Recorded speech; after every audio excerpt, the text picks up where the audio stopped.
Espírito Emmanuel, psicografia de Chico Xavier. Em silêncio. Não servindo à vista como para agradar aos homens, mas como servos do Cristo, fazendo de coração a vontade de Deus. Paulo, carta aos Efésios, capítulo 6, versículo 6. Se sabes, atende ao que ignora, sem ofuscá-lo com a tua luz.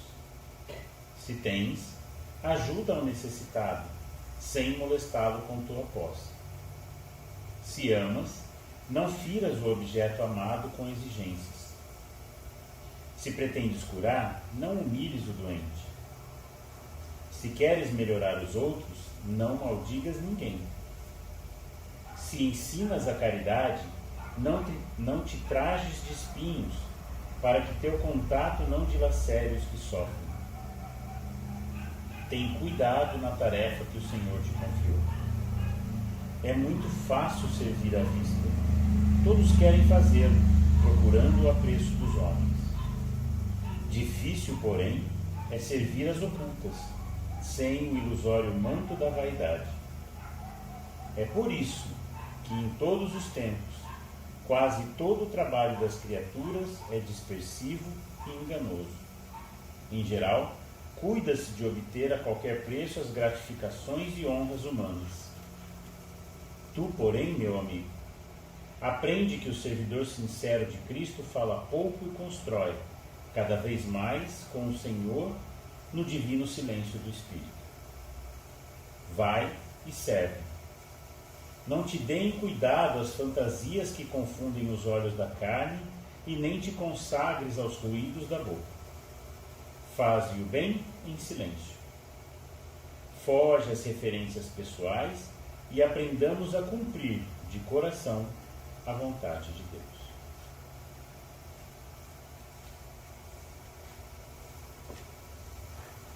Amantíssimo Senhor e Mestre, nós te buscamos mais uma vez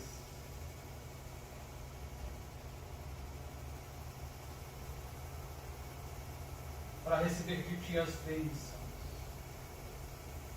de paz e de amor.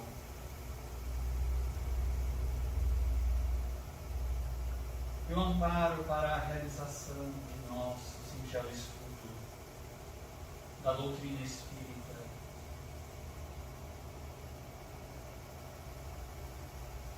Senhor, ouvindo a lição, iniciar a nossa atividade, sentimos dentro de nós mesmos a necessidade de recolhermos mais fundo dentro de nós mesmos.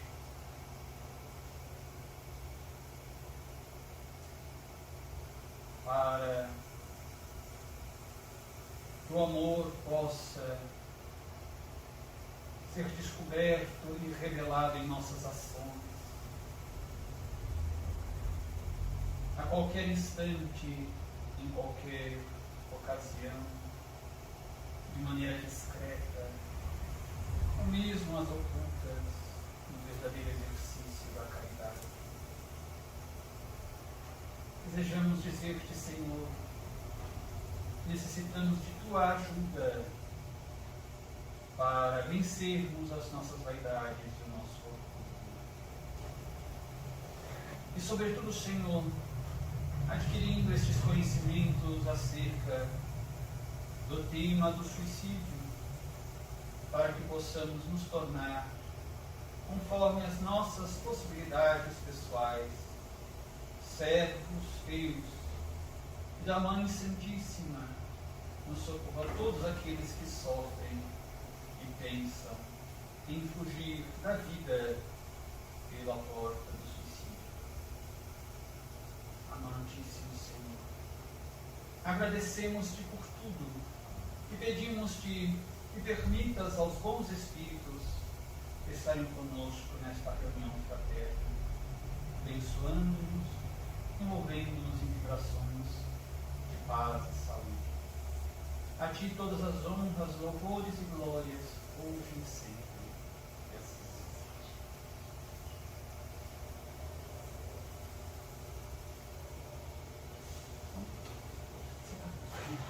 ver se uma ou duas é melhor, porque já está com essa cor diferente aqui.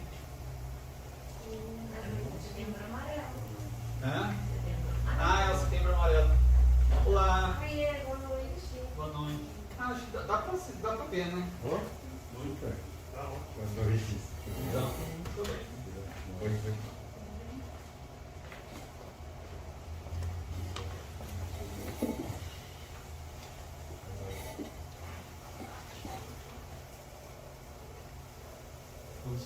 Então, a médium a gente viu já o autor, a médium, agora a obra. Só para a gente não começar assim a esta aula já, digamos, do meio, né, do assunto a respeito da obra, a gente só retorna rapidinho aquilo que nós já tínhamos visto no final da outra aula. Um dos motivos, a motivação pela qual esta obra surgiu, e surgiu por meio desta médium especificamente. Ela diz: essas informações estão no livro, nós já mencionamos, A Luz do Consolador, algumas informações pelos caminhos da mediunidade serena. Segundo informou Ivone, o verdadeiro motivo de ter sido escolhida para a recepção do livro Memória de um Suicida foi o seu passado espiritual, porque fora suicida em mais de uma reencarnação. Uma delas, a gente lembra, está no romance que ela própria psicografara, o drama de Bretanha, a região da Bretanha, na França. Ela se joga de um despenhadeiro, num processo obsessivo, por subjugação. E o segundo suicídio dela foi um pouco mais recente, em Portugal, se afogando no Rio Tejo. Então ela teve 2 suicídios. E por isso, ela foi inclusive uma paciente do Instituto, do Hospital, né, da Colônia Maria de Nazaré, o Hospital Maria de Nazaré. E de lá veio para a reencarnação com essa tarefa. E ela mesmo dizia que se ela tivesse cumprido só essa tarefa, já era a tarefa da reencarnação dela. Os outros trabalhos que ela realizou foram, digamos, extras que ela pôde produzir e com isso naturalmente ganhar ainda mais recursos espirituais para si mesma, mais evolução. Mas a tarefa específica dela era trazer essa obra. Assim, na última existência, reencarnara com este dever principal de escrever algo para a prevenção ao suicídio, de forma a reparar o crime contra a lei divina.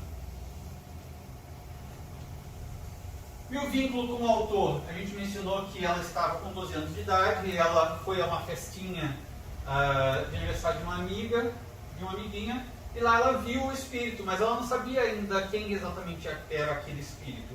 Ela viu ele, um semblante muito triste, e depois, mais tarde, ela veio a saber de quem se tratava.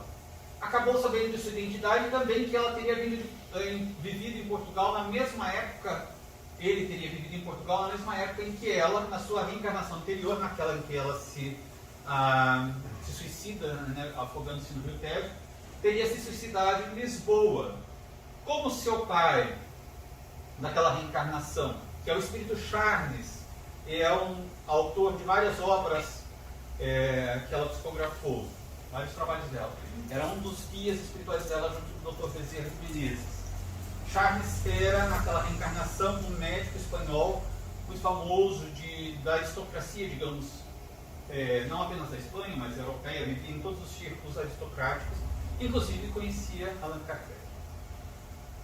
Ela então teria se estudado em Lisboa, como seu pai daquela reencarnação, Charles, convivia nos círculos intelectuais, certamente Ivone teria tido algum contato com Camilo naquele período.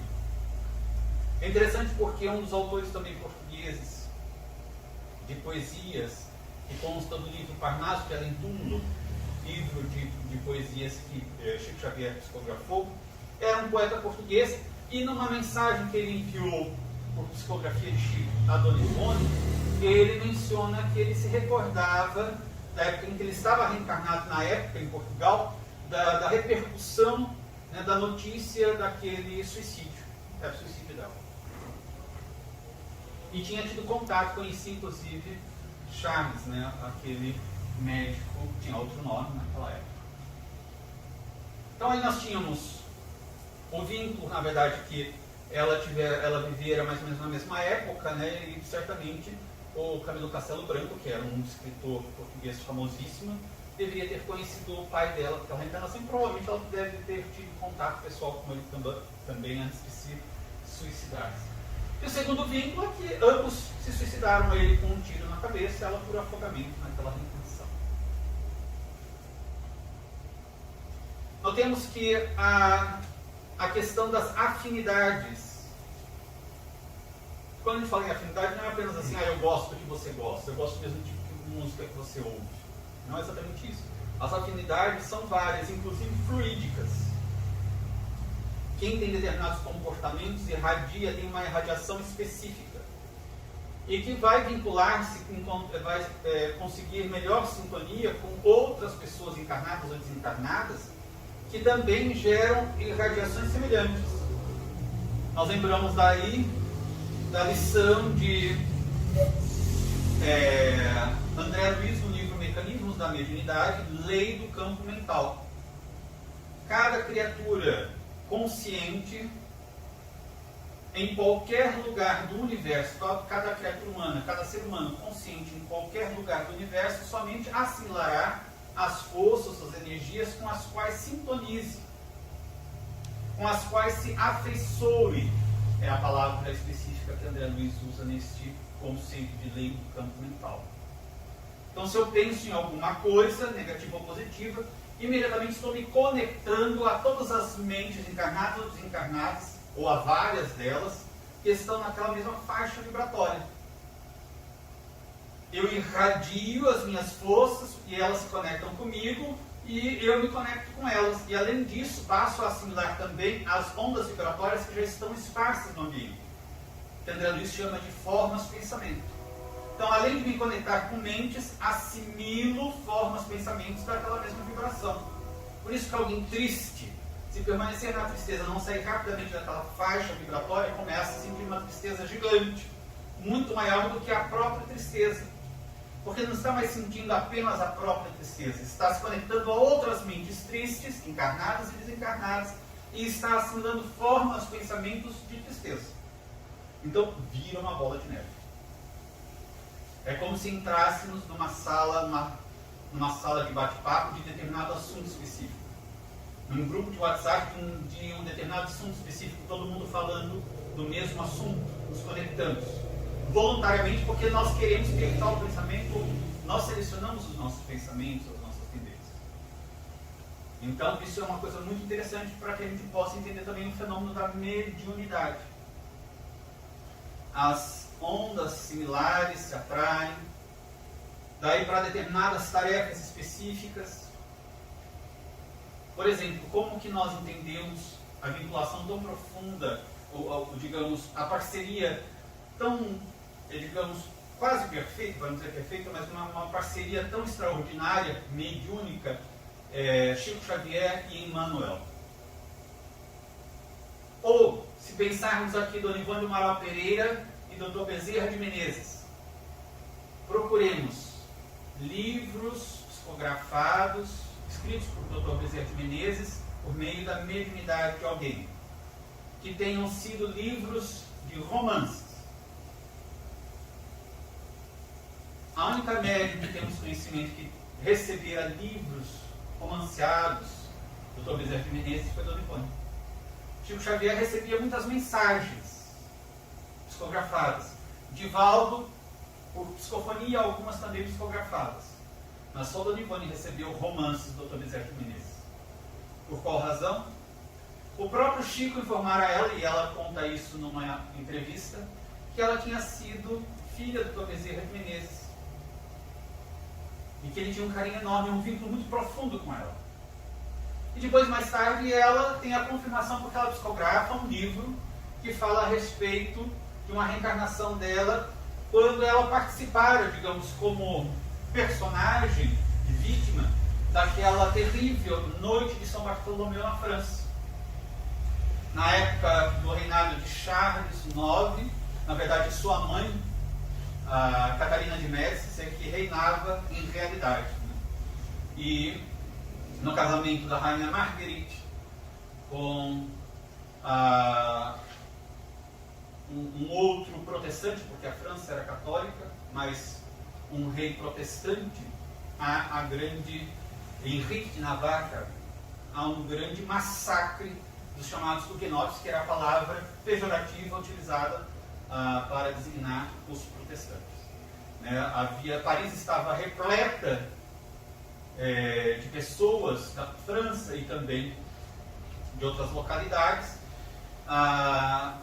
católicos, e os protestantes que vieram também para honrar aquele Henri de Navarra, ou Henrique de Navarra, que se consubstanciaria com a rainha Marguerite, antes, na verdade, de ela se tornar rainha, em verdade. E daí é o grande massacre. E naquele massacre, nas redondezas também de Paris, ocorreram massacres também, não apenas no centro de Paris. E uma das famílias massacradas na noite de São Bartolomeu, que é um dos episódios mais trágicos da história da França. E nós sabemos que muitos desses personagens que participaram desse nefasto evento histórico, depois se reencarnaram no Brasil com compromissos de resgate dentro do movimento espírita. E então, o pai e o irmão de Dona Ivone, que ela também estava reencarnada naquela época, o pai e o irmão dela foram massacrados, mortos. E ela conseguiu escapar viva. Mas depois, por causa dos ressentimentos, dos ódios dela, das marcas profundas que ela obteve com essa tragédia familiar, Dr. Bezerra de Menezes era seu pai, Charles era seu irmão.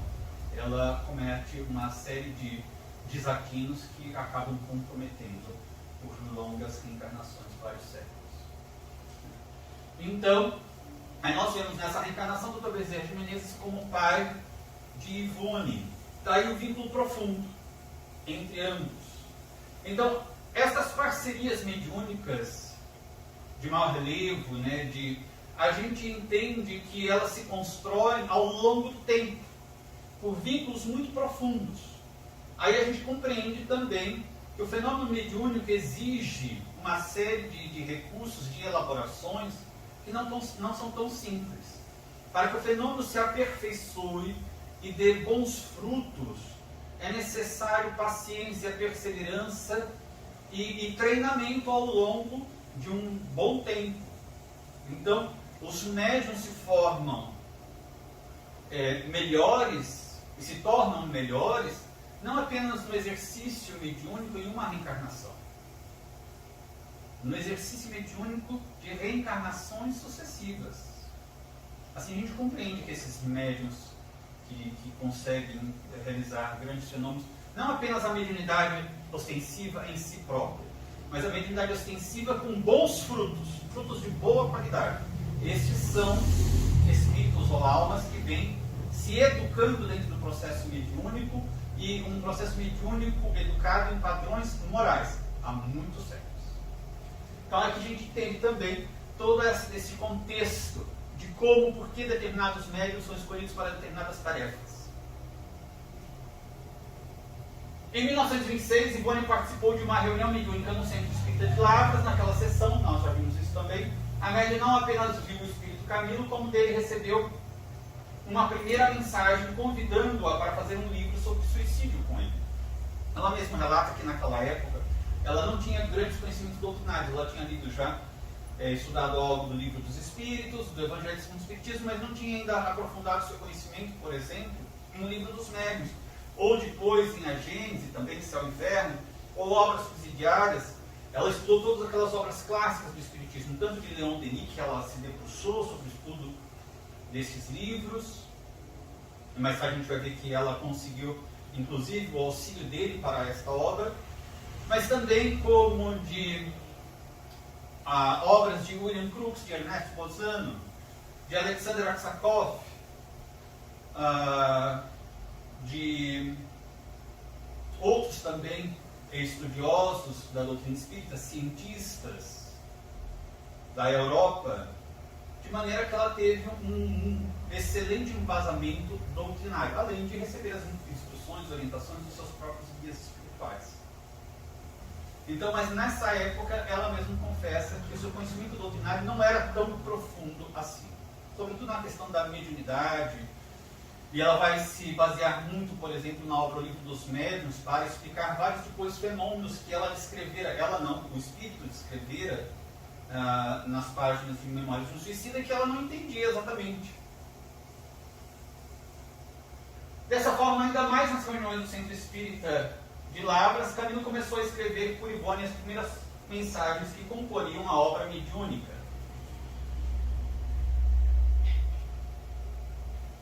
Então, a gente viu, começa em 1926, nessa data, nesse ano 1926, nós não tínhamos praticamente nenhuma obra publicada de Francisco Cândido Xavier. A primeira obra que é publicada de sua lavra, digamos, mediúnica, é Carnado de Além Túmulo. As obras de André Luiz virão muito mais tarde.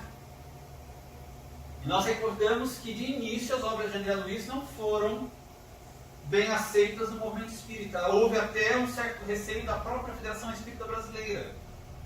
O próprio Chico, quando leu aquilo, porque conhecendo a obra de Allan Kardec, ele tinha a base. Mas, digamos, os detalhes, quando André Luiz fala sobre o Parque das Águas, sobre aquelas construções todas fluídicas, ele achou um tanto extraordinário, algo que talvez fugisse um pouco das informações contidas na doutrina espírita. Nós lembramos que foi necessário que Emmanuel e André Luiz levassem o desdobramento e emancipação do estado de emancipação da alma à própria colônia, para ele ver com os próprios olhos e se convencer melhor, porque ele achava que ele estava sendo vítima de um embuste. Ele envia para a FEB, há um certo receio, são publicadas, é publicada a primeira obra, Nosso Lar, depois algumas obras, e por um bom tempo ainda houve bastante contestação do movimento espírita em relação àquelas obras, porque muitos diziam, mas Parque das Águas, Allan Kardec não menciona nada disso, os espíritos não mencionam nada disso.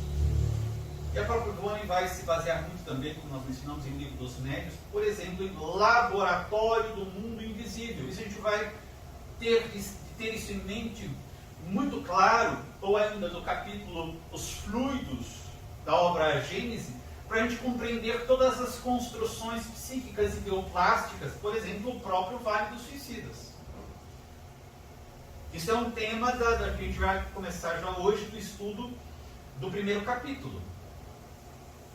Então, aqui ela diz que não havia os conteúdos doutrinários ainda.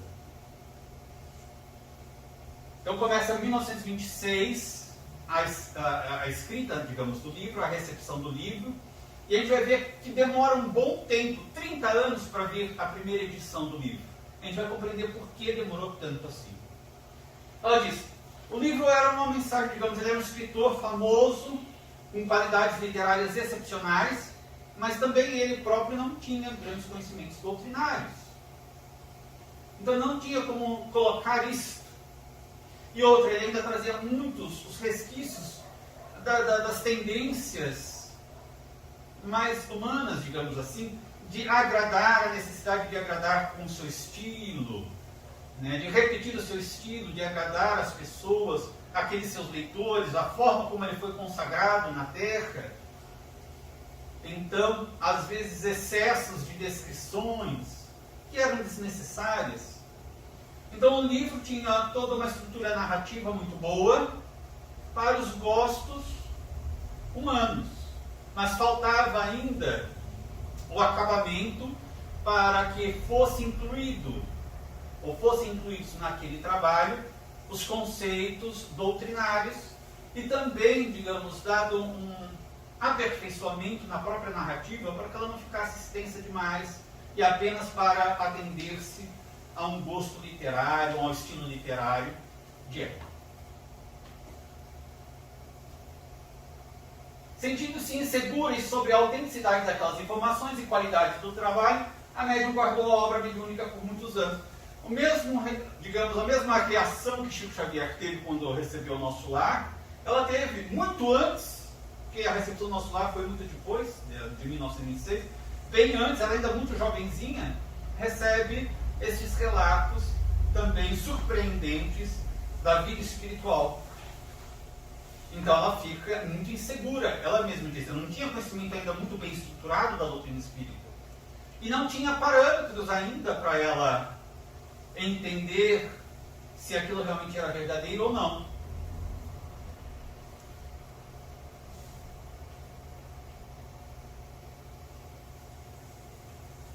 Em 1926, ela recepciona depois várias obras, várias mensagens, completa praticamente o livro, a estrutura narrativa do livro. Mas em 1944, Ivone visitou pela primeira vez a Federação Espírita Brasileira, a sede ainda no Rio de Janeiro, levando 2 obras mediúnicas para análise e possível publicação por aquela instituição. Mas elas não foram recebidas, nem mesmo lidas. As obras eram Memórias de um Suicida e Amor e Ódio. Memórias de um Suicida e Amor e Ódio. Essa primeira de Camilo Castelo Branco, ou Camilo Canos Bloqueio. 1944. De 1926 até 1944, ela guardou a obra Memórias de um Suicida. Interessante, a gente vai ver aqui por que a obra não foi nem mesmo recepcionada. Portanto, nem leram o livro para saber se era bom ou não. Naquela ocasião, quem recebeu isso é Dona Ivone narrando em A Luz do Consolador, o livro dela. Naquela ocasião, quem recebeu a médium no topo da escadaria principal da instituição foi o senhor Manuel Quintão. Inclusive, ele traduz uma das obras básicas de Kardec, a primeira tradução das traduções da Federação Espírita Brasileira das Obras Básicas. Manuel Quintão, que era um dos diretores da FEB e examinadores das obras literárias a ela confiadas. Então, eles tinham um grupo, uma equipe de examinadores de obras. Quando chegavam obras para serem propostas, de publicação pela FEB, ele era um dos membros dessa comissão que fazia a leitura, a análise se eram obras boas, doutrinárias ou não. Ele recebeu, ela estava na escadaria e ela entrega e fala.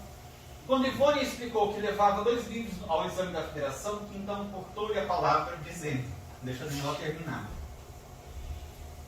Não. Aqui só entram livros mediúnicos de Chico Xavier. Estou muito ocupado. Tenho 200 livros para examinar e traduzir. E não disponho de tempo para mais. Grande choque, não? Fôssemos nós nessa situação, sairíamos batendo o pé, revoltados, achando um homem rude, estúpido, não volto aqui nunca mais, ou teríamos algo de paciência, de humildade. Porque é natural que nós encontremos muitas pessoas tendo o sonho, o desejo, a vontade de serem médiuns como Chico Xavier, como Divaldo Franco, ou mesmo como Dona Ivone do Amaral Pereira. Estarão essas pessoas preparadas a esses testemunhos? Queria ter muito um guia espiritual como Joana de Ângeles, Emmanuel, Dr. Bezerra de Menezes, ou talvez algum dos apóstolos do Cristo. É possível. Mas eles também esperam encontrar instrumentos ou guiados, tutelados, que estejam dispostos a seguir o Cristo. Seguir o Cristo, executar a proposta do Evangelho, perdoar 70 vezes 7 vezes, amar os inimigos, ter humildade, paciência. É possível. Mas há um esforço necessário da nossa parte. Resta saber se nós estamos dispostos a esse esforço. Conforme narra Ivone, depois da resposta negativa, porque, além de tudo, foi uma negativa brusca, pública, porque o Dr. Carlos Embaçaí estava presente, conversando com o Dr. Manuel Quintão. E o Dr. Carlos Embaçaí era um dos grandes eruditos da época do movimento espírita. E ele então estava conversando com o Manuel Quintão, ouviu, presenciou, na verdade, toda a cena. E ela mesma disse que ela era uma jovem ainda, bisonha, provinciana, essas são palavras dela, recém-chegada ao Rio de Janeiro, ficou um tanto chocada, atemorizada. E Dr. Carlos Embaçaí, a quem Ivone já conhecia, e que lera 2 obras da médium, ele tinha lido 2 obras dela já, ainda não publicadas, ele tinha lido os escritos, nos originais, interveio. dizendo: li uma destas obras, era o Amor e Ódio. É uma obra boa. Assim como os livros de Zilda Gama são bem recebidos pelo público, porque a gente lembra que Zilda Gama começou a publicar, a escrever, psicografar os livros dela ainda antes mesmo deste período, né? A Zilda Gama ainda é anterior a esses outros médios. São bem recebidos pelo público, os desta média também serão. Tentam dar uma ajuda a ela, um apoio, mas não deu certo. Mas o senhor aqui então não respondeu a essa intervenção, é como se ele não tivesse ouvido.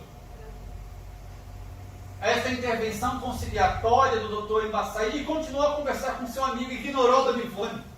Ignorou o que o doutor Carlos Embaçaí tinha dito, como se ele não tivesse ouvido. Continuou a conversa com ele normalmente, como se encerramos a conversa por aqui. Então Ivone retirou-se sem se agastar. Ela não ficou magoada, chocada, assim, revoltada. Ela teve o choque, porque é uma pessoa tímida. A gente lembra que ela não conseguiu nem trabalhar em lojas, em comércio, porque ela era tão retraída, por causa da sem educação, segundo ela, patriarcal, muito fechada, que ela decidiu fazer trabalhos do lar, assim, em casa, para poder, costuras, para poder ganhar a vida. Então imaginamos que ela tenha tomado choque por causa da sua timidez, mas não ficou magoada, revoltada, nada disso. Segundo a médium afirmaria, eu reconhecia a minha incapacidade e não insisti. Lembremos que ela não teve nem condições de ter estudo naquela reencarnação. Aliás, eu mesma não soubera compreender o enredo de Memórias de um Suicida, acreditava tratar-se de uma grande mistificação e silenciei. Naquele dia, chegando à sua residência, Ivone tomou de uma caixa de fósforos e dos originais dos 2 livros e dirigiu-se ao quintal, a fim de queimá-los, pois nem mesmo tinha um local conveniente para guardá-los. Ela era realmente bastante pobre. Mas ao riscar o fósforo e aproximar as páginas da chama, viu de súbito o braço e a mão de um homem, transparentes e levemente azulados, estendidos como protegendo as páginas, e uma voz assustada dizendo-lhe ao ouvido: espera, guarda-os. Exercício de paciência. Quem era aquela pessoa? Ivone reconheceria se tratar da intervenção de Bezerra de Menezes. Obedeceu a obediência dos médios, dos servos. Não é o servo, conforme a gente ouviu na lição de Emmanuel nesta noite? Obedeceu, tornou a guardar os originais e esperou.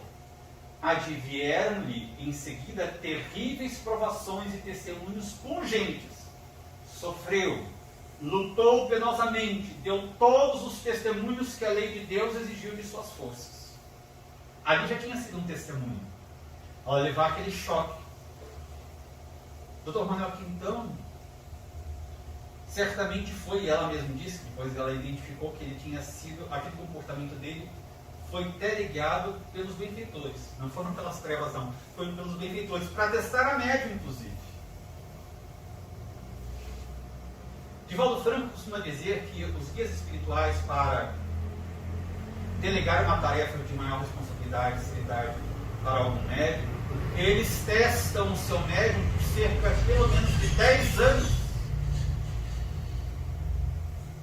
Vão realizando testes, podem até realizar algum trabalho, mas uma tarefa mais séria, durante 10 anos, para ver se perseveram, se são sérios, se não vão desistir, se não vão se revoltar, se não vão desanimar. E ele próprio, Divaldo, disse que Joana de Ângeles demorou-lhe tanto para dizer quem era ela, dar um nome, e depois identificar-se com, inclusive, reencarnações anteriores, e foi paulatinamente fazendo isso. Quando ele, uma vez, visitando Chico Xavier, perguntou: Chico, você já viu o meu guia? Quem é meu guia? Chico disse: já, Divaldo, estou vendo o seu guia. É um espírito muito bom, muito nobre. E quem é Chico? Ah, não posso dizer. Esse espírito não me autoriza ainda. Eu estou frustrado. Começou a receber mensagens. Via primeiro um clarão. Não tinha forma definida. Era um clarão, uma grande luz. Quando começou a escrever nas mensagens, escrevia, assinava um espírito amigo. Mas é um espírito amigo? Não tem um nome? Você prefere um nome que seja teu inimigo ou um sem nome que seja teu amigo?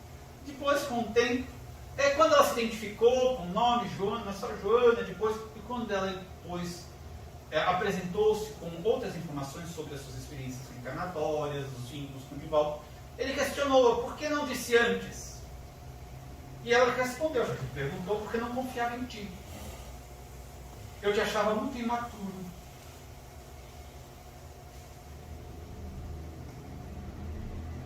E ele ficou com essa resposta. O bom é que se depois ela apresentou-se com mais detalhes, é porque passaram a ter um pouco de confiança nele, né? Certamente já não estava tão imaturo dentro do conceito dela. Então, se nós desejamos a convivência com espíritos superiores, comecemos a nos acostumar a esse tipo de disciplina, de esforço de elevação. Então aqui nós vimos que eles permitiram que ela passasse por muitas provações, para ver se podiam certamente confiar mesmo nela, porque tinham feito uma programação reencarnatória. Mas chegamos aqui, como diz um texto de Emmanuel, a gente faz 1000 promessas no mundo espiritual. Quando a gente chega aqui, a gente muda tudo, faz do jeito que a gente quer, desencarna muito mal. Daí quando chega lá, ai meu Deus, olha o que eu fiz, me deem outra chance, vamos fazer uma nova programação, agora desta vez, daí os benfeitores muito pacientemente, com muita misericórdia, realiza uma nova programação reencarnatória, arranja uma nova reencarnação. Nós mergulhamos na carne e Emmanuel diz assim, e esquecemos e mudamos tudo de novo, para desencarnar terrivelmente, e a mesma ladainha. Certa manhã, porém, então, em 1926, ela levou por primeira vez a febre em 1944. Certa manhã, porém, após as preces e o receituário que Ivone fazia em seu humilde domicílio, a gente já viu que ela fazia isso diariamente, para os necessitados que a procuravam, apresentou-se Leon Denis, um grande filósofo do Espiritismo, contemporâneo de Allan Kardec. Vamos refazer o livro sobre o suicídio. Ele está incompleto, não poderá ser publicado como está. Olhe o critério para a publicação de obras espíritas. O tempo de maturação da obra, de verificação das condições do médium, de aprofundamento e aprimoramento do próprio livro, que já estava pronto, mas estava incompleto, não estava bom ainda, do ponto de vista doutrinário, talvez literário estivesse ótimo. Mas não é isso que importa no movimento espírita dentro para a doutrina espírita. É a instrução, a educação da criatura humana, da alma mortal. E esses conteúdos ainda faltavam ao livro. Isso é um grande alerta ao movimento espírita, a ânsia de se publicar qualquer livro espírita, mas é mediúnico. Este argumento apresenta, denota a falta de conhecimento da pessoa da própria doutrina espírita, do livro dos médiuns, e de outras obras também que falam sobre a questão mediúnica. Não é qualquer coisa só porque é recebida dos espíritos que é boa. Kardec diz nos seus escritos que uma das primeiras conclusões a que ele chegou quando começou a investigar os fenômenos espíritas mediúnicos é que os espíritos nada mais são do que as almas dos homens que viveram na Terra. E por essa razão, se aqui na Terra nós temos pessoas de vários níveis intelectuais, vários níveis morais, no mundo espiritual é a mesma coisa. Não é porque é um desencarnado que já detém toda a sabedoria, todo o conhecimento. Ele mesmo disse que há muitos espíritos, portanto, pessoas desencarnadas, que são mais ignorantes, ou seja, têm menos conhecimentos espirituais do que muitos de nós encarnados. E que são inferiores do ponto de vista moral do que a maioria de nós. Daí eles enviam uma mensagem, e nós confiamos cegamente, analisar, passar tudo pelo critério crivo da razão. Então, o próprio Leon Denis diz, não está boa a obra. Realmente não poderia ter sido publicada como estava. E ela disse, está bem, começá-lo-ei na próxima semana. Vou dar uma semaninha para me organizar, vou me preparar. Ela não tinha nem móvel para uma escrivaninha bonita, canetas, não tinha nada, vou me preparar. Não, vamos começar hoje, agora, neste momento. Estamos à disposição dos benfeitores espirituais, mesmo porque a gente quer marcar que os guias da humanidade venham nos horários que nós temos vagos, na hora que eu não tenho de fazer a minha ginástica, na hora que eu não tenho que assistir o meu programa de televisão, na hora que eu não tenho que fazer nada, na hora que eu não tenho que fazer comida. Daí eles vêm. Ou seria o contrário? Nós nos submetermos àqueles que são superiores, porque dependemos deles. Então Ivone compreendeu que o Sr. Quintão fora inspirado pelos amigos espirituais para não recebê-la quando procurou a federação. Porque se aquele livro fosse lido por aquela ocasião, ele era um dos que liam os livros para análise, a obra seria irremediavelmente rejeitada. Não, muito péssimo, horrível isso. E daí eles não teriam interesse de ler mais nenhuma obra dela. Como não foi nem lido, ela teria a oportunidade de chegar lá, olha, vocês nem leram a minha obra, nem pegaram nada do material, então daqui que a gente vai ler agora. Vejam como os espíritos superiores trabalham, prevendo todas as consequências. Não foi assim também no Auto de Fé de Barcelona? Quando os amigos de Kardec falaram assim, você tem direitos, inclusive internacionais, de requerer a restituição do dinheiro, né, ser indenizado pelos prejuízos sofridos, porque o bispo de Barcelona não poderia ter instituído um auto de fé e queimado as obras, você recolheu todos os impostos alfandegários, estava tudo legalizado. E Kardec considerou e colocou a questão para os benfeitores opinarem. Eles disseram, nada faz. Desde que ocorra o auto de fé de Barcelona, será uma propaganda muito grande para todos nós. E foi. Kardec não reclamou nada, deixou que fosse feito o auto de fé, e foi um alvoroço tão grande na praça de Barcelona, que todo mundo queria saber, mas pegava um pedacinho de papel ainda que não tinha queimado, e daí, logo em seguida, um pedido ainda muito maior das obras espíritas para serem enviadas para a Espanha toda. Camilo, seu autor espiritual, né, Camilo Castelo Branco, ou conforme ela coloca no livro, Camilo Cândido Botelho, não completara devidamente, não lhe dera aquela afeição doutrinária necessária, afeição então que Leon Denis lhe deu. Uma vez terminada a revisão da obra, Ivone voltou à federação a qual frequentava semanalmente. Como já conhecia o capitão Paiva, que militava, trabalhava na FEB, então diretor da assistência aos necessitados, e com quem tinha bom relacionamento, explicou-lhe o que se passava e pediu-lhe conselhos a respeito do livro. Ele recomendou-lhe conversar com o Dr. Antônio de Freitas, que era o presidente então da FEB naquela época. E o Dr. Antônio a recebeu. Também carinhosamente disse a médium, dou-lhe os meus parabéns pelo que está me relatando, ou seja, pela paciência, pela perseverança, pela humildade. Pode trazer as obras, serão examinadas com atenção e espírito de fraternidade, mas precisam ser datilografadas com 2 espaços para maior comunidade do exame. Ela não tinha máquina datilográfica. Ficou com vergonha, era muito tímida de pedir emprestado para alguém, muito menos de pedir para alguém comprar. E silenciou, foi embora, tá bom, e não voltou mais, não tinha como datilografar. Ocorre que Ivone não dispunha de uma máquina de escrever e ainda menos de dinheiro para comprá-la, e nem se permitiu pedi-lo emprestado a quem quer que fosse. Diante da situação, guardou novamente os originais em manuscrito e não tornou a visitar o Dr. Antônio de Freitas, que ficara aguardando a entrega das obras. Passaram-se 7 anos até que Ivone obtivesse uma máquina de escrever, tendo-a recebido como presente de um seu sobrinho. Então a obra foi datilografada e no ano de 1955 a médium voltou novamente à Federação Espírita Brasileira. Foi recebida com ela a mesma fraternidade cristã e as obras aceitas pelos examinadores. Ela levara dessa vez 3, nas telas do infinito. A primeira a ser publicada, Memórias de um Suicida e Amor e Ódio. Somente no início de 1956, 30 anos depois do início da psicografia deste livro, foi publicada a primeira edição de Memórias de um Suicida, portanto, como mencionamos, 30 anos depois. Aqui, a luz do Consolador e pelos caminhos da mediunidade serena. Até aqui alguma pergunta, alguma dúvida? Com quantos anos ela começou a escrever e quanto foi publicado?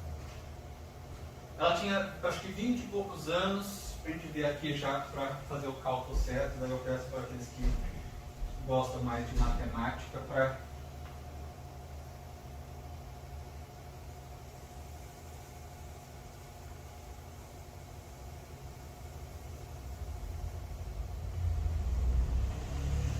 Nasceu em 20 anos. Eu já estava naquele slide, acho que lá, né? Aos 20 anos. 20 anos de idade. Jovenzinho, né?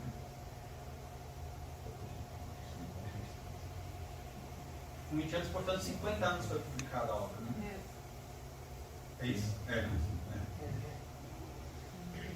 Até aqui, alguma pergunta, alguma dúvida? Alguém gostaria de fazer algum comentário, algum apontamento? Eu tenho mais uma pergunta. O Dr. Bezerra de Menezes morreu também naquela noite? São Bartolomeu? É. Sim, trucidados, ele e o filho. Dr. Bezerra de Menezes e o filho seria o Charles, né, os dois guias espirituais dela. Em realidade, ela dizia que o guia espiritual dela mesmo era um outro espírito de ordem ainda na hierarquia superior.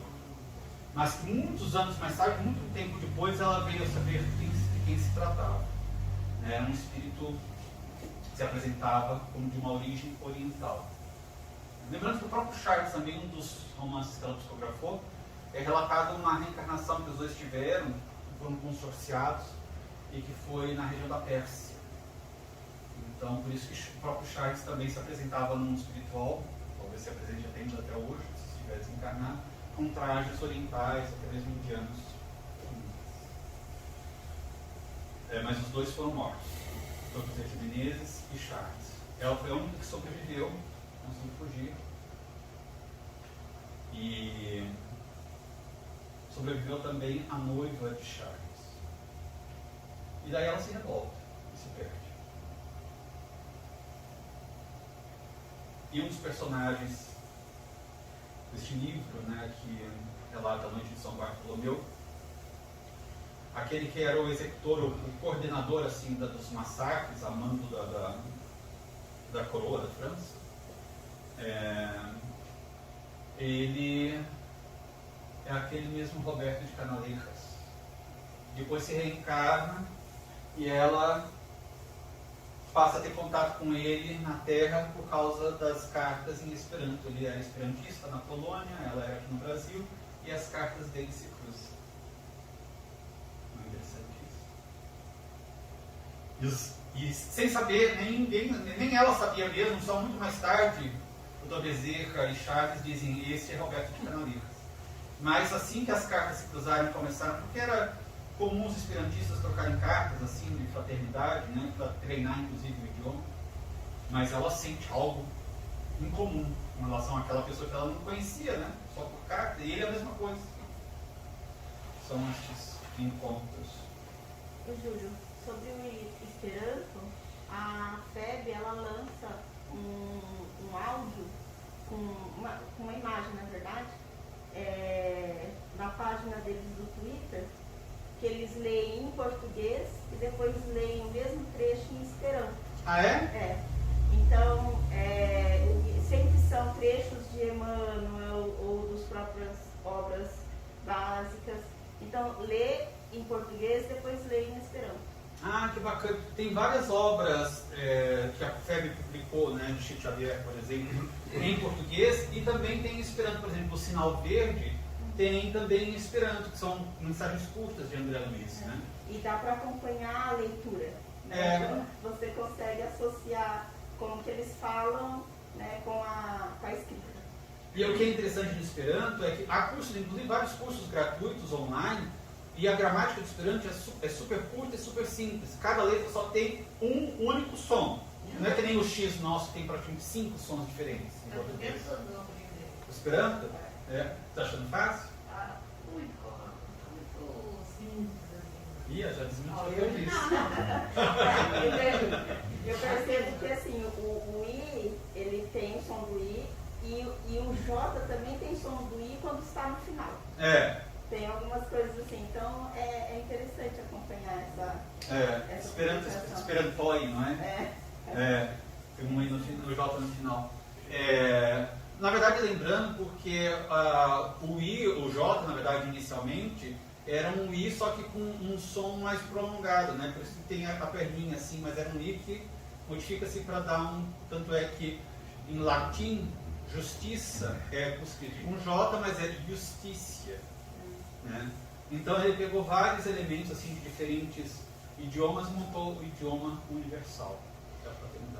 Bem interessante. É o Twitter. É no Twitter, da FEB. Bem legal. Bom, algum mais comentário, alguma dúvida sobre essas questões aqui da média ou da obra? Não? Então a gente pode agora acender a luz, a gente vai agora diretamente para o livro. A gente vai começar então com a introdução da Dona Ivone. E aqui o interessante são aqui dentro dessa primeira aula, assim, diretamente no livro, que a gente seria sobre a introdução, prefácio dos suicidas. A gente compreender a origem, as condições e a forma como foi recebido o livro. A gente já viu boa parte disso.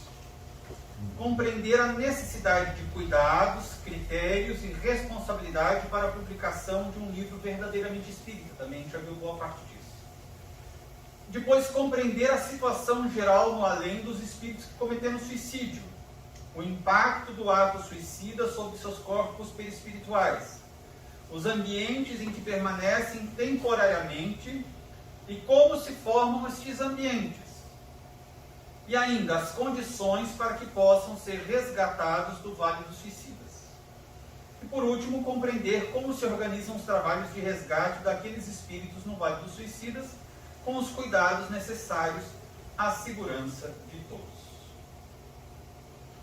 Então, aqui o que nós vamos fazer aqui com relação ao nosso estudo diretamente do livro, nós vamos propor que, quando a gente pede para que leiam, né, se possível, leiam os textos antes, antecipadamente, anotem dúvidas, pontos de interesse, curiosidades.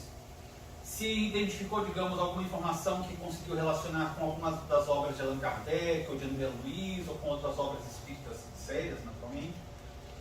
E trazer tudo isso, porque daí a gente vai aumentando as nossas reflexões, ampliando os nossos conhecimentos, fazendo esse intercâmbio de reflexões, de ideias. Antecipadamente, eu destaquei alguns elementos. Caso a gente não chegue, digamos, a estes pontos, assim, eu vou dando algumas dicas, colocando algumas perguntas para a gente debater sobre o assunto. Então eu preparo antes, porque às vezes se as pessoas são muito tímidas ou às vezes não querem iniciar a conversa, a gente parte de algum ponto. E o interessante também é que a gente vai seguindo na ordem. Não seria uma leitura exatamente do texto, mas os componentes, os pontos, as reflexões, as ideias em si. Tudo bem? Então, começando na introdução, para a gente seguindo na sequência, alguém fez alguma anotação, alguma pergunta? Eu gostaria de começar com algum comentário a respeito, no início da introdução.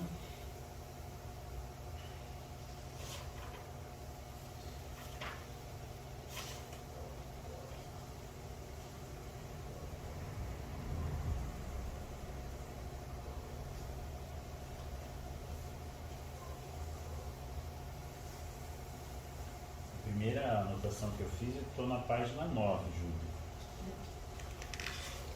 Porque essa da primeira, assim, já foi falada hoje, né?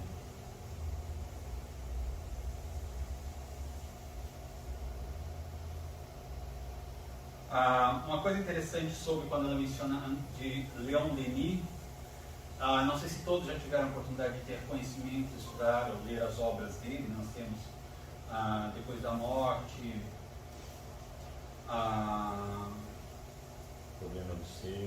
Problema do Ser, do Destino da Dor, No Invisível e algumas outras, O Porquê da Vida, Joana d'Arc Médium, O Espiritismo na Arte, e temos algumas outras obras dele.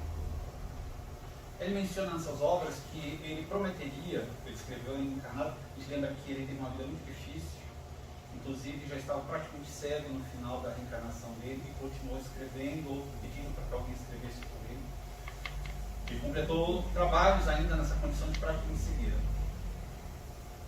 E ele, nos seus trabalhos, escreveu que ele prometia, depois de desencarnar, que se Deus o permitisse, Jesus também o permitisse, ele acudiria aos apelos daqueles que estivessem sinceramente desejosos de se aperfeiçoar no trabalho espírita, de se instruir dentro do conhecimento espírita, mas que estivessem verdadeiramente desejosos disso.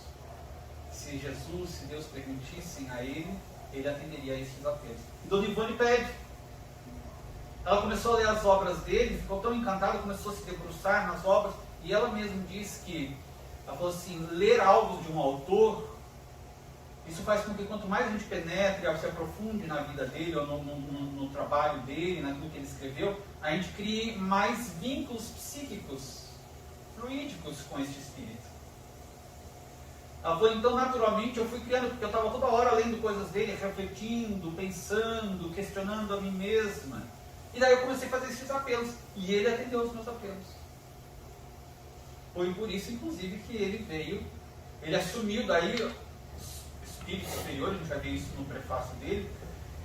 Agora imagine ele já sendo um espírito tão superior, pais superiores a ele, provavelmente o próprio Cristo talvez tenha feito esse pedido a ele de completar a obra.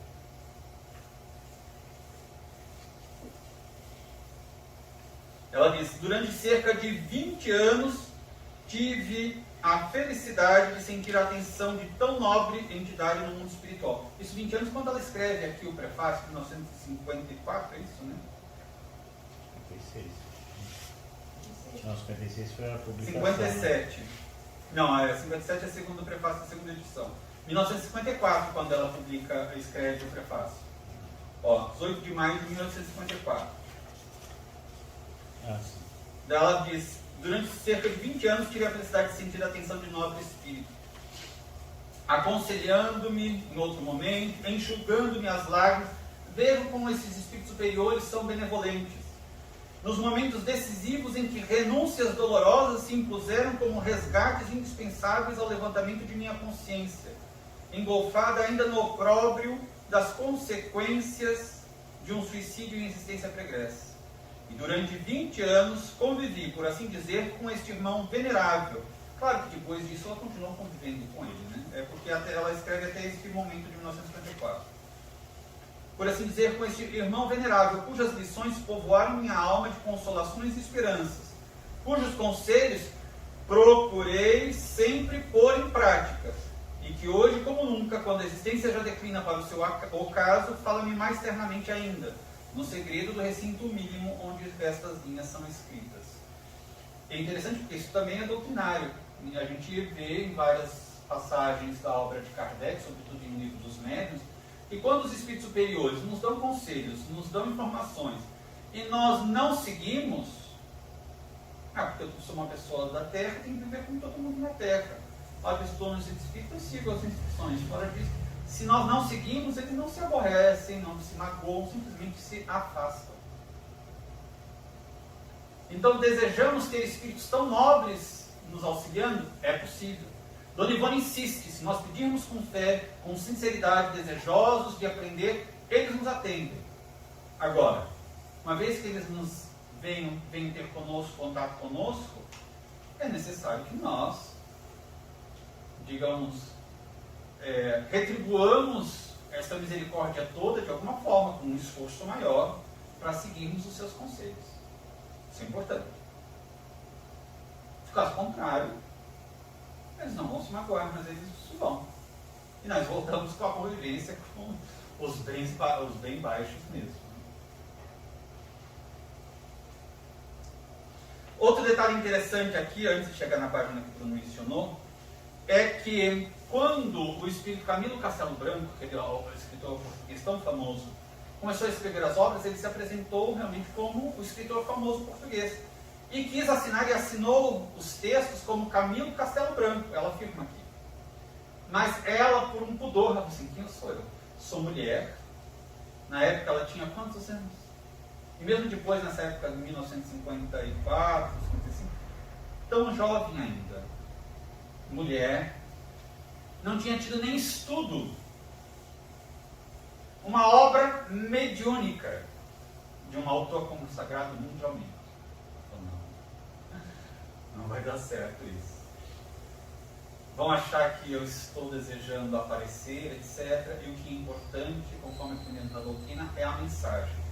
Eu vou utilizar o primeiro nome dele, depois a gente dá uma alterada aqui, Camilo Cândido Botelho.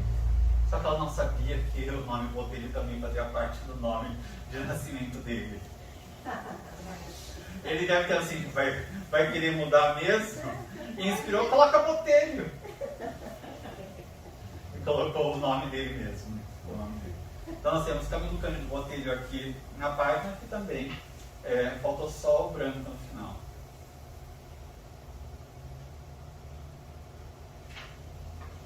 Qual que era a sua anotação já na sequência? A forma como ela explica como as imagens eram passadas para elas, mostradas, e então ela via como as coisas aconteciam antes de escrever. No início da página, a terceira linha. Então, meu espírito... Quarta linha. Quarta. Então meu espírito alçava o convívio do mundo invisível e as mensagens já não eram escritas, mas narradas, mostradas, exibidas à minha faculdade mediúnica para que, ao despertar, maior facilidade eu encontrasse para compreender aquele que por mercê inestimável do céu me pudesse auxiliar a descrevê-las, pois eu não era escritora para fazê-lo por mim mesmo. Ainda continuando, essas páginas, portanto, rigorosamente não foram psicografadas, pois eu via e ouvia nitidamente as cenas aqui descritas. Observava os personagens, os locais com clareza e certeza absolutas, como se os visitasse e a tudo estivesse presente, e não como se apenas obtivesse notícias por meio de simples narrativas. Aqui na anterior ao então, ela coloca, porém, muito mais frequentemente, ela dizia que ela recebia mensagens, digamos, psicografadas na Centro Espírita de Lavras, né? Mas, porém, muito mais frequentemente arrebatavam-me ele, o Camilo Castelo Branco, e outros amigos e protetores espirituais do cárcere corpóreo, a fim de que, por esta forma cômoda e eficiente, ampliar ditados e experiências. É interessante aqui relacionarmos. Quem poderia se recordaria do que nós encontramos na doutrina espírita a este respeito? Em que obra? Médiuns. O arrebatar-se do corpo físico. Livro dos Médiuns, da Emancipação da Alma. Capítulo da Emancipação da Alma. Daí Kardec estuda sonos, sonhos, sonambulismo, letargia. Ela entrava em estado letárgico.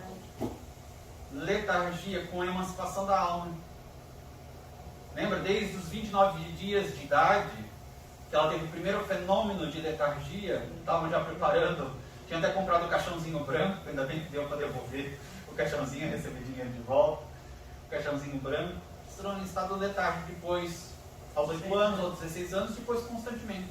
Então ela entrava no estado letárgico, emancipava-se do corpo, ela arrebatavam-me do corpo. Livro dos Espíritos da Emancipação da Alma, fala da letargia, catalepsia, dupla vista, estado de o sonambúlico, mas também o estado de êxtase. Então são todos os estados de emancipação da alma. Kardec explica exatamente, né, dos mais, digamos, brandos ou de menor desconexão do espírito com relação ao corpo físico, até o estado de êxtase, que seria muito próximo da desencarnação, do estado de morte, né, física. Então é bem interessante aqui. Mas há um outro também, quando ela fala assim, as imagens que eram apresentadas, por exemplo, ela diz aqui, se descrevia uma personagem ou alguma paisagem, a configuração do exposto se definia imediatamente, à proporção que a palavra fulgurante de Camilo ou ainda a onda vibratória do seu pensamento as criavam. Foi mesmo por essa forma essencial poética, maravilhosa, que obtive a longa série de ensaios literários fornecidos pelos habitantes do mundo invisível. É interessante isso, porque também isso nós relacionamos com outra obra da codificação. Quando um dos autores, né, por exemplo, Camilo Castelo Branco, falava, ou a onda vibratória dele, ele pensava, nós relacionamos isso, por exemplo, mencionamos isso já um pouco antes. Hã? Não, o livro dos médiuns, o laboratório do mundo invisível. Os fluidos também, em A Gênese.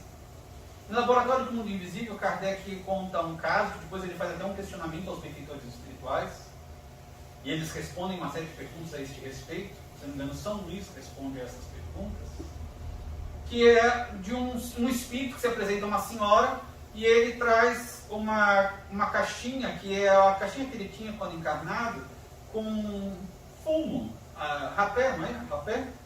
E ele tinha um cachimbo. E ele, diante daquela senhora que o vê quase materializado, ele fuma e sai a fumaça.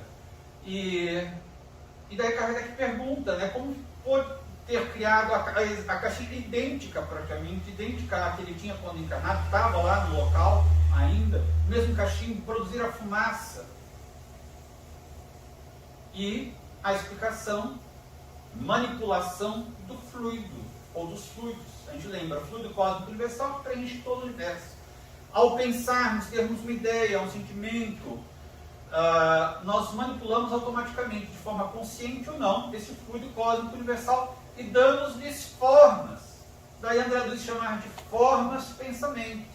São ideoplastias. E tem vida própria, porque elas passam a habitar, ter uma vida no universo, no espaço, independente de nós mesmos, né? Essas formas de pensamento. Então é interessante nós relacionarmos isso. Quando nós verificamos, a gente vai ver todas aquelas construções, todas aquelas imagens, ambientes, como que era o vale, a explicação está em laboratório do mundo invisível, os fluidos, laboratório do mundo invisível, estudo o livro dos médiuns, os fluidos, estudo de A Gênese. Compreendendo aquilo, nós compreendemos facilmente porque todo aquele cenário do Vale dos Suicidas era terrível. Não era uma construção de Deus. Deus não criou nenhum espaço daquela forma. Aquilo tudo seria construção ideoplástica daquelas mentes perturbadas. Agora, se isso ocorre no mundo espiritual, aconteceria também na vida física? Sim. Só que nós não chegamos. Mas estas construções mentais nossas permanecem, por exemplo, no nosso lar. Quem estiver convivendo conosco pode intoxicar-se com elas fluidicamente se as nossas construções mentais forem negativas. Olha a responsabilidade do controle do pensamento nosso. E aqui é interessante porque ela faz a diferenciação, isso também com base no livro dos médiuns, quando ela estuda do capítulo da psicografia, direta, indireta, mecânica, semimecânica, intuitiva, de inspiração. Daí todas as especialidades mediúnicas, médiuns versejadores, que escrevem poemas, versos. Médiuns positivos são aqueles que têm maior facilidade para receber detalhes nas comunicações mediúnicas. Por exemplo, eu sou médium psicógrafo. Um exemplo, não estou dizendo que eu ser um médium psicógrafo, mas digamos que determinada pessoa é um médium psicógrafo, mas não é o fato de ele ser um médium psicógrafo que ele vai conseguir escrever romances. Nem é todo médium psicógrafo que escreve poesias. Provavelmente esses já tiveram contato em alguma reencarnação com a literatura ou com a poesia. Também para ser médium de receber, por exemplo, mensagens mediúnicas como o Correio de Luz que Chico Xavier realizava, com todos aqueles detalhes, mudança de caligrafia, teria de ser uma mediunidade semimecânica ou mecânica, como era o caso dele, e positiva, com capacidade, condições de receber detalhes transmitidos pelos espíritos, como datas. Não é todo médium que tem essa especialidade, é uma especialidade mediúnica. Então, às vezes o médium se frustra, mas as minhas comunicações não têm todos esses detalhes, porque não é a sua especialidade. Agora, isso a gente compreende estudando profundamente o livro dos médiuns. Então por isso que ela diz aqui, ela faz essa diferenciação. Ela tinha condições, ela era médium positivo. Tanto que ela recebia as prescrições, as receitas homeopáticas pela psicografia. E alguns ditados mais curtos, mensagens, às vezes particulares, também por psicografia. Ou alguns pequenos contos também por psicografia. A psicografia dentro daquele conceito mais específico que Kardec apresenta no livro dos médiuns. Mecânico, semimecânico, ela dizia que a dela era semimecânica. E era médium positiva, tinha condições de receber detalhes. Mas no caso dos romances, era um outro processo que mesclava um pouco de psicografia, mas muito dessas imagens visuais. Agora é interessante também que quando ela voltava ao estado, digamos, voltava ao corpo físico para escrever, ela também era inspirada pelos benfeitores que conduziam. Ela dizia numa carta a Joaquim Alves, o Jô, um grande espírito do movimento espírita, que era fã dos personagens do romance Ave Cristo, segundo o próprio Chico Xavier informou, e está em cartas. Chico Xavier, em cartas dedicadas, escritas a Joaquim Alves, muitas vezes reportava a ele, utilizando-se o nome dele que ele teve naquela reencarnação como um menino que foi assassinado por um cachorro mastim lá cerca do século III depois de Cristo, dos cristãos primitivos, lá na região do Grande Lubiduno, das Galhas lubidunenses, na região de Lyon, na França. Né? E ele então, numa carta a Joaquim Alves, Dona Ivone também menciona esta questão aqui que nós mencionamos a respeito da própria psicografia dela. Então ela distingue bem a psicografia propriamente dita com essas imagens visuais que ela tinha, e depois ela retratar isso inspirada pelos espíritos, e algumas vezes também com a própria psicografia. Como nós mencionávamos, essa carta reportava-se com relação à psicografia, ela dizia assim, numa das cartas a Joaquim Alves, porque ele pede desculpas. Querida Ivone, você me desculpe os erros de português. E ela responde numa outra carta, não, eu nem reparo nesses erros porque eu cometo os tantos. Eu só escrevo corretamente quando estou sob inspiração mediúnica, quando estou mediunizado. Nos livros, etc. Daí eu escrevo corretamente porque eu estou sob a ação dos benfeitores, que eles sim escrevem corretamente. Agora, quando eu escrevo por mim mesmo, eu escrevo com muitos erros de português. Tem muitas dificuldades. Então vejam essa diferenciação. Mas é interessante porque ela é extremamente doutrinária nas suas colocações. Por isso que ela faz essa diferenciação. Porque poderia simplesmente falar assim, foi psicografado, e realmente foi psicografado. Mas aqui, novamente, o cuidado dela em nos apresentar detalhes do conhecimento doutrinário, que é riquíssimo. Para quê? Apenas para termos conhecimento? Não. É para que nós, espíritas, estejamos sempre precavidos com um bom conhecimento espírita, a fim de que nós possamos ter o critério, o crivo da razão na hora de analisar a fenomenologia mediúnica, os fenômenos mediúnicos, e separar o joio do trigo.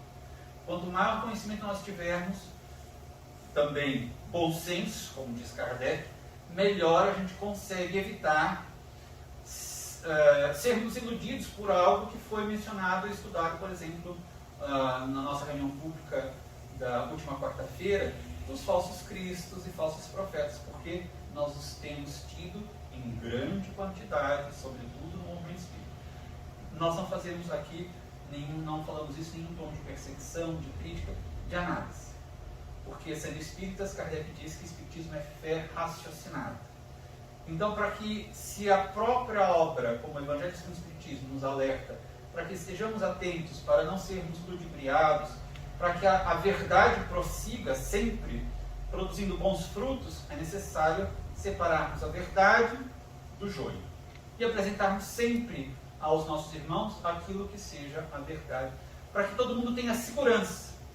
Se a gente se vincula à mentira, às misturas, a gente acaba correndo muitos riscos de sermos enganados pelo mundo espiritual inferior, enganados por irmãos nossos que ainda muitas vezes estão vinculados a estes irmãos espirituais inferiores, e daí nós temos só prejuízo e atraso do progresso na Terra.